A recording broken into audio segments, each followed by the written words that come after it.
of days off lately on clay in the spring. So how have you spent your days since the Rome triumph on Sunday?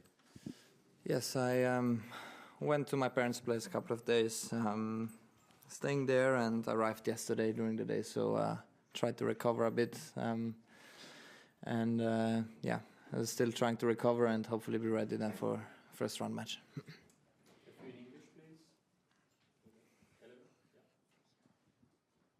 Hi, Jannik. Yeah, just on that, it's obviously been a really intense period for you for a good reason, but do you feel physically, mentally kind of ready for this tournament? And how hard potentially do you think it is going to be to find the energy that you will need for the next fortnight? Yeah, I mean, I hope so. No, it has been a very long but very positive period. You know, I'm lucky to be in this position. You know, I think it's always better to be in a position where you win and you start to feel tired, than you feel very good but you lose a couple of rounds. You know, so but yeah, I mean, I try to have a good balance now at the practice courts, with pushing, understanding also when to push, and then hopefully be ready for the first round matches. Very happy to be back here. It's a very special tournament since first time I've played here, and but I think also the excitement helps you then to find a bit more energy during the tournament. Jannik, as you've had on this winning streak, have you seen your opponents trying new, different things to try to beat you? And do you expect, I guess, your opponents in this tournament to be trying new ideas, coming up with something to disrupt this great momentum that you have? Yeah, everyone is trying, to beat, but that's also the most normal thing. You need to be ready. Best of 5 matches, they are a bit different. It gives you a little bit more time to understand how to beat a player, and even if you have a wrong start, then potentially you can find a way in. So yeah, I mean, let's see. And I'm very sure I have very tough matches in front of me. So I try to focus on myself. Hi, Jannik. Are you limiting your media appearances to 15 minutes today? And if so, can you tell us why? Yes, I think many players are doing that.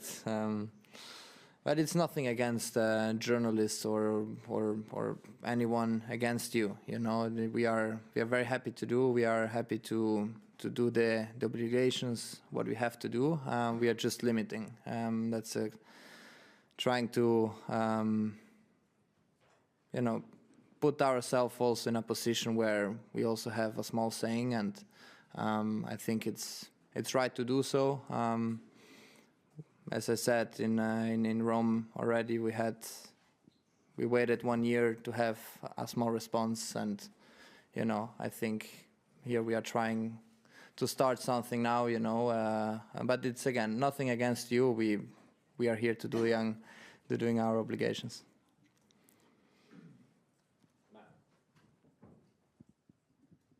Hey, Jannik.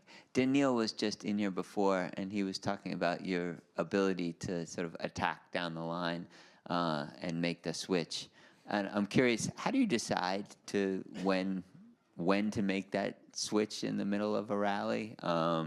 Is it just a feel thing, and how long you want to go, or what is it that contributes to the decision? No, I think I'm a player who plays a lot with my gut feeling and what I feel in this moment. And if I feel a shot, I just go for it. I don't second guess, kind of. And I think it's a very important shot, and it's getting more and more important, to go down the line, changing direction first, and depending also against who you play, because then of course you have the whole way open on the other side. But it is very important. So I'm someone who, if I feel something, I go for it.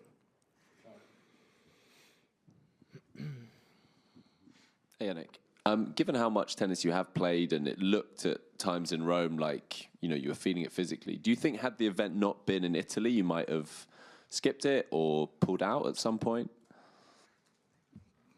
Tough to say. I think being in Italy for sure was an extra motivation, and you also was the only master event I was missing, was an extra motivation. And but yeah, in the same time,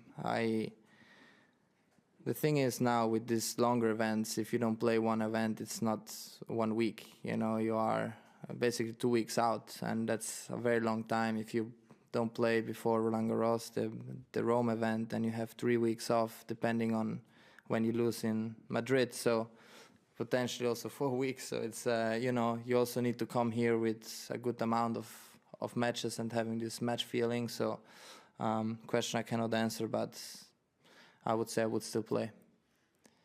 Hey, Jannik, over here.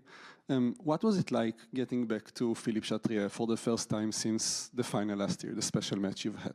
Yeah, a special feeling. As I said, it's a very special tournament for me, and it has been increasingly better, you know, year after year. And last year we were very close, but the feelings and the connection with the crowd was very nice. A lot of kids, which I really like to see, and yeah, it was very nice. Also, you know, the stairs up, you know, the walk on, and of course I still have some. I think back, you know, what happened, but I'm still very positive feelings. Hi, Jannik. Going back to the 15-minute media thing, if you don't get a response or a reaction from doing this, from the tournaments, what would the players do next? This we need to see, you know.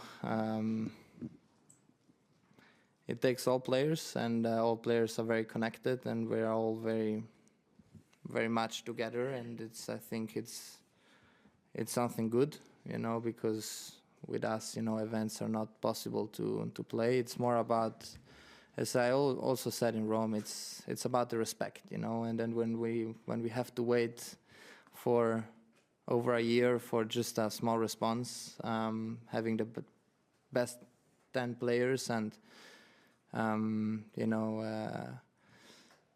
it's not nice, you know. And in the same time, I hear, you know, talking only about prize money, but we talk also about the pension, which is a very important topic, because after tennis player, you also hopefully we get, you know, some pension money, and also the decision making, you know, because who decides if they start now? 3 Grand Slam out of 4 we start Sunday, but we don't know if they want to start Saturday or Friday, you know. So we would like to have also a small conversation into that. So